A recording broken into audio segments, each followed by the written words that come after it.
Mummy देखो मेरा new phone. पहले दरवाजा खोल दे, कबाड़ी वाली होगी। कबाड़ी वाली?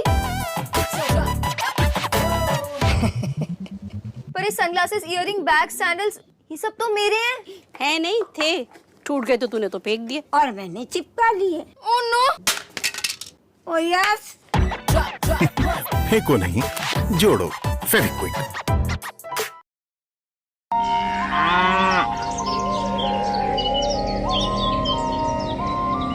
हीरापुर गांव में रामू और महेश नाम की दो दोस्त रहा करते थे। रामू बहुत ही मेहनती था, लेकिन महेश आलस करके अपने खेतों में काम किया करता था। अरे वाह रामू, मैंने सुना है इस साल तुम्हारी बहुत ही अच्छी फसल हुई है। हाँ काका, इस बार मेरी बहुत अच्छी फसल हुई है। फसल बेचने पर मुझे बहुत अच्छा मुनाफा होगा। बेटा, तुम्हारे खेत में कुल कितनी बोरी फसल हुई है? काका 5 एकड़ जमीन पर कुल 150 बोरी हुई है। ठीक है काका, चलो अब मैं चलता हूँ, मुझे आज अनाज को बेचने के लिए जाना है। ऐसा कहकर रामू वहाँ से चला जाता है। तभी थोड़ी देर बाद महेश भी वहाँ से अपने खेतों की ओर जा रहा था। अरे महेश बेटा, कहाँ जा रहे हो? काका, खेत में फसल की बोरियां आज सुबह जल्दी जाकर मैंने भर दी थी, अब उन्हीं को लेने जा रहा हूँ। महेश बेटा, तुम्हारे पास भी 5 एकड़ जमीन है ना? तो तुम्हारे खेत में इस बार कितनी फसल की बोरियां हुई है? हाँ काका, मेरे पास 5 एकड़ जमीन है और मेरी जमीन पर इस बार 1 एकड़ में 20 बोरियां हुई हैं, तो 5 एकड़ की 100 बोरियां हुई है। क्यों महेश बेटा, तुम्हारे खेत में 100 बोरी की फसल ही क्यों हुई है? तुम्हें पता है तुम्हारा दोस्त जो रामू है, उसके पास भी 5 एकड़ जमीन है। उसकी जमीन पर 150 बोरियों का अनाज हुआ है, जबकि जहां तुम दोनों के खेत है उधर के इलाके की जमीन तो एक जैसी ही है। क्या कहा? मेरे दोस्त रामू के खेत में इस बार 150 बोरियां की फसल हुई है, लेकिन उसने तो मुझे बताया ही नहीं। ठीक है काका, चलो मैं चलता हूँ। फिर शाम को महेश अपनी फसल बेचकर अपने घर लौट जाता है। घर पहुंचकर महेश फसल के बारे में सारी बात अपनी पत्नी को बताता है। मुझे पता है आपको 50 बोरियों का नुकसान क्यों हुआ है, क्योंकि आप अपने दोस्त रामू की तरह मेहनत नहीं करते, इसलिए आपको 50 बोरियों का नुकसान हुआ है। क्योंकि आपका जब मन होता है आप जब भी खेत जाते हो, और अगर ऐसा ही रहा तो कैसे चलेगा? अरे तू भाग्यवान, इसमें मेरी भी क्या गलती है? मुझसे जितना होता है मैं वो सब कर लेता हूँ। अब मुझे तुम ही बताओ मैं इसके अलावा क्या करूँ? आज आप अपनी जमीन को बेच दो और रामू के पास वाली जमीन को खरीद लो। अगर रामू की जमीन 5 एकड़ है तो आप भी पूरी 5 एकड़ जमीन को खरीद लो और रामू से कहो कि अब अपन दोनों पूरे 10 एकड़ जमीन पर साथ मिलकर काम करेंगे और जो भी मुनाफा होगा दोनों बराबर बांट लेंगे। हाँ, तुम ये बात बिल्कुल सही कह रही हो। मैं कल ही रामू के पास जाकर इस बारे में बात करूँगा और मुझे जहाँ तक पता है रामू मेरी इस बात को टालेगा नहीं। फिर अगले दिन सुबह होने पर महेश अपने दोस्त रामू के यहाँ जाता है। और भाई रामू, कैसे हो तुम? महेश भाई, मैं अच्छा हूँ, तुम बताओ तुम सुबह सुबह यहाँ कैसे आ गए? रामू, अपन दोनों बचपन के बहुत अच्छे दोस्त हैं, तो मैं सोच रहा था कि मेरी जमीन को मैं बेच दूं और तुम्हारी जमीन के पास ही जमीन खरीद लूं, वो भी तुम्हारी जमीन के बराबर, पूरी 5 एकड़। हाँ हाँ महेश भाई, खरीद लो, ये तो बहुत ही अच्छी बात है, मुझे भी मेरा एक अच्छा पड़ोसी मिल जाएगा। लेकिन रामू, अगर तुम्हें एतराज ना हो तो अपन दोनों मिलकर तुम्हारी और मेरी जमीन पर खेती करें, क्योंकि दोनों अलग अलग मेहनत करने से अच्छा है दोनों एक जगह ही मेहनत करें, इससे अपन दोनों को अच्छा मुनाफा भी होगा। हाँ हाँ महेश भाई, मुझे इस बात से कोई एतराज नहीं है। चलो अपन सेठ मनीराम के यहाँ चलकर जमीन को खरीदने और बेचने की बात करते हैं, क्योंकि मेरे खेत के पास की जमीन सेठ मनीराम की है। फिर दोनों सेठ मनीराम के पास चले जाते हैं। सेठ जी, रामू के पास वाली जो जमीन आपकी है, मुझे उस जमीन को खरीदना है। तो खरीद लो, हमने कब मना किया है, लेकिन जमीन खरीदने के लिए पैसे लेकर आए हो। दरअसल सेठ जी, बात ऐसी है कि मैं अपनी 5 एकड़ जमीन बेचना चाहता हूँ और रामू के पास वाली 5 एकड़ जमीन खरीदना चाहता हूँ। तो खरीद लो, मुझे कोई दिक्कत नहीं है, लेकिन मेरी जमीन के बदले मुझे तुम्हारी जमीन और 5,000 रुपए चाहिए। लेकिन सेठ जी, मेरी जमीन भी तो 5 एकड़ की है और आपकी जमीन भी तो 5 एकड़ की है, तो फिर आप मुझसे 5,000 रुपए और क्यों मांग रहे हो? देखो भाई महेश, जमीन की समय के हिसाब से कीमत होती है। अगर तुम्हें लेनी है तो 5,000 रुपए दे दो, वरना कोई बात नहीं। ठीक है सेठ जी, चलो आप 5,000 रुपए और ले लेना, लेकिन आपकी वो जमीन मुझे दे दो। फिर महेश सेठ मनीराम से उसकी जमीन खरीद लेता है। फिर ऐसे ही कुछ दिन बीतने के बाद सुनो भाई महेश, हमें कल से खेतों में हल चलाना होगा, इसलिए कल सुबह तुम तैयार रहना खेत जाने के लिए। अरे यार, हल चलाने में तो बहुत मेहनत लगती है, बैल के साथ साथ पूरे खेत में चलना पड़ता है। मुझे इस काम से बचने के लिए कोई ना कोई बहाना तो बनाना ही पड़ेगा। अरे सुनो भाई रामू, आज मेरी पत्नी के पिताजी का देहांत हो गया है और मुझे 12 दिन के लिए उनके वहाँ जाना पड़ेगा, और अगर मैं वहाँ नहीं गया तो अच्छा नहीं लगेगा। हाँ महेश भाई, ये बात तो सही है, वो तुम्हारे पिता समान है, तो तुम वहाँ चले जाना, तुम्हारे हिस्से का काम भी मैं ही कर लूँगा, तुम बेफिक्र होके चले जाओ।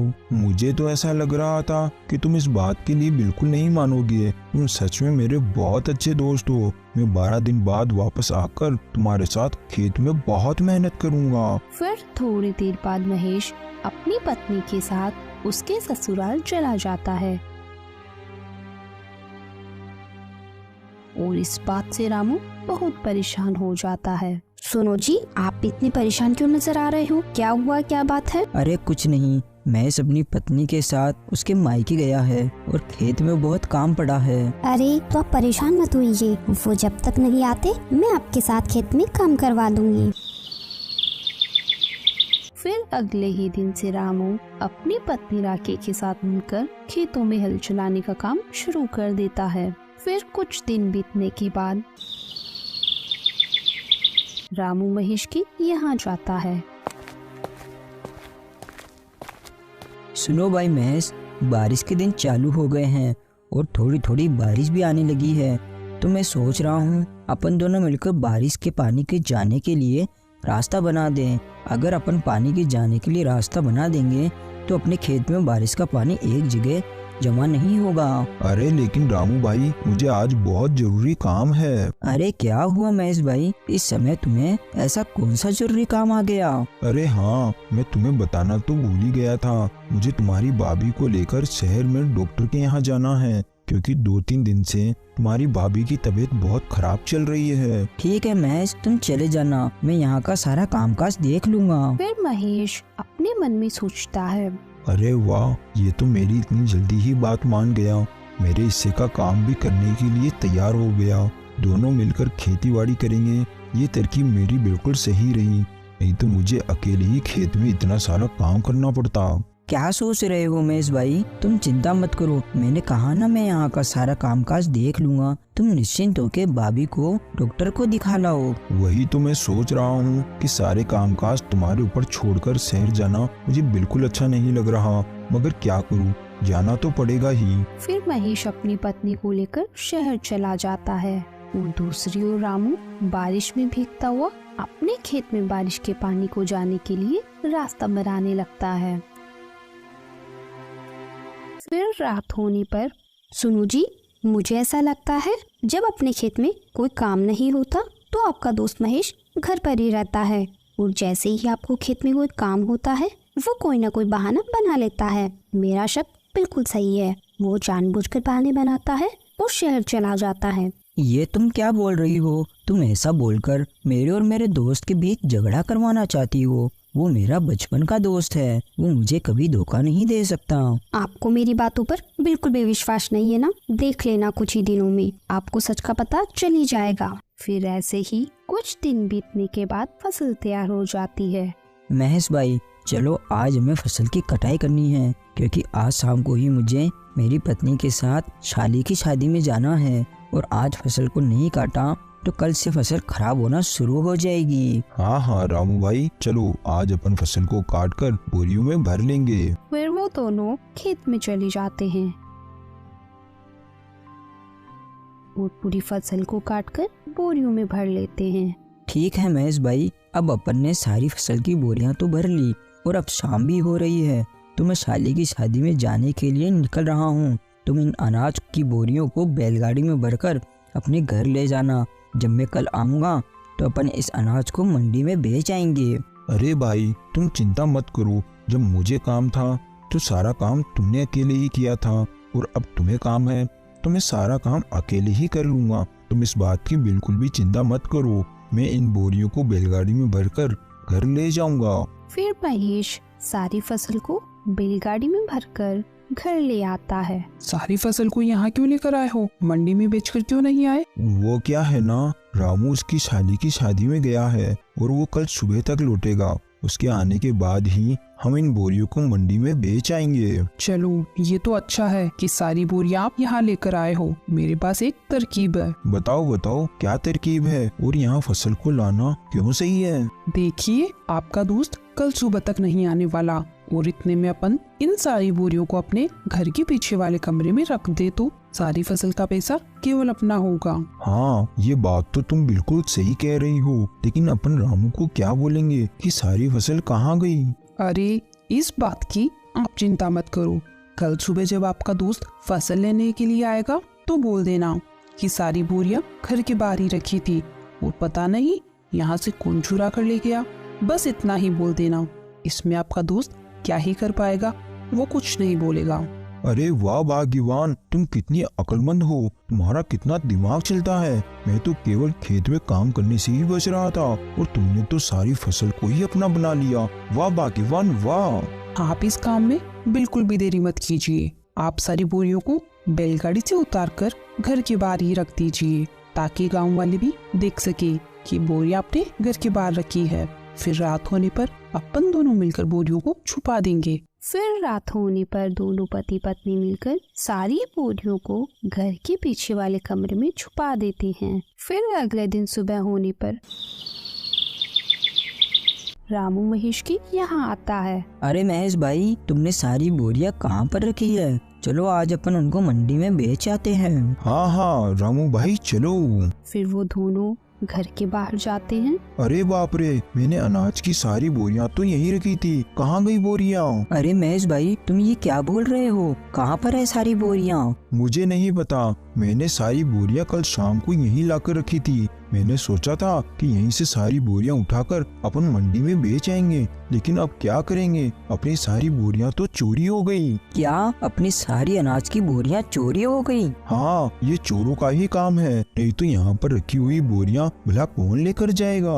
महेश भाई, तुमने ये क्या किया? पूरे 6 महीने की मेहनत को तुमने चोरों के हाथों में सौंप दिया। मुझे तुमसे ये उम्मीद नहीं थी। अरे रामू भाई, ये तुम क्या बोल रहे हो? तुम तो ऐसे बोल रहे हो जैसे उस फसल में तुम्हारा अकेले का ही हिस्सा था और मैंने चोरों को जानबूझकर वो बोरियां जिसे हाथ में दे दी हो। उस फसल में मेरा भी तो हिस्सा था, नुकसान मेरा भी तो हुआ है। हाँ, ये बात भी बिल्कुल सही है। चोर अपन दोनों का ही हिस्सा लेकर गए हैं। अपन दोनों को ही बहुत बड़ा भारी नुकसान हुआ है। चलो ठीक है, अब मैं अपने घर चलता हूँ। ऐसा कहकर रामू वहाँ से अपने घर चला जाता है और जाकर चुपचाप बैठ जाता है। क्या हुआ जी, आप इतने उदास क्यों नजर आ रहे हो? क्या बताऊँ मैं तुम्हें। फिर रामू अपनी पत्नी को सारी बात बता देता है। अरे तो कोई बात नहीं, आप चिंता मत कीजिए, अभी खेत में काम करने के लिए काफी समय है। जब तक आप अपने घर के बाहर वाले आंगन में सब्जियां लगाकर उन्हें बेचने का काम चालू कर दो। हाँ, तुम ये बात बिल्कुल सही कह रही हो। मैं कब तक ऐसे ही हाथ पे हाथ धरा बैठा रहूंगा? घर बैठे रहने से कौन सा मुझे बैठे बैठे पैसा मिल जाएगा। फिर रामू सब्जियां लगाने के लिए अपने घर के बाहर के आंगन में खुदाई करने लगता है। तभी खुदाई करते करते उसे एक मटका दिखाई देता है। अरे ये तो सोने चांदी से भरा हुआ मटका है। ये तो मेरा अच्छा भाग्य है। अगर मेरी फसल चोरी नहीं होती तो मैं कभी यहाँ सब्जियाँ नहीं लगाता और ना ही यहाँ जमीन पर खुदाई करता। अगर इसमें से एक सोने का सिक्का भी बेच दिया तो मेरी फसल के बराबर मुझे पैसे मिल जाएंगे। फिर रामू अंदर जाकर सारी बात अपनी पत्नी को बता देता है। ये सब भगवान की ही कृपा है, क्योंकि आप बहुत मेहनती इंसान हो। मेहनत का फल हमेशा मिलता ही मिलता है। और उधर दूसरी ओर सुनो जी, आज रात को अपन इस फसल को मेरे भाई के यहाँ ले जाएंगे और रात में वहीं रुक जाएंगे। फिर कल सुबह इस फसल को शहर में ही बेच देंगे। हाँ हाँ, तुम बिल्कुल सही कह रही हो, अपन ऐसा ही करेंगे। फिर रात होने पर महेश और उसकी पत्नी दोनों उस कमरे में जाते हैं तो देखते हैं उनकी सारी फसल की बोरियां खराब हो चुकी है। अरे ये क्या हो गया? अपन ने इनको यहाँ छुपाने से पहले ये तो सोचा ही नहीं कि अगर फसल को थोड़ी भी हवा नहीं मिलेगी तो सारी फसल खराब हो जाएगी। ये सब तुम्हारी वजह से हुआ है।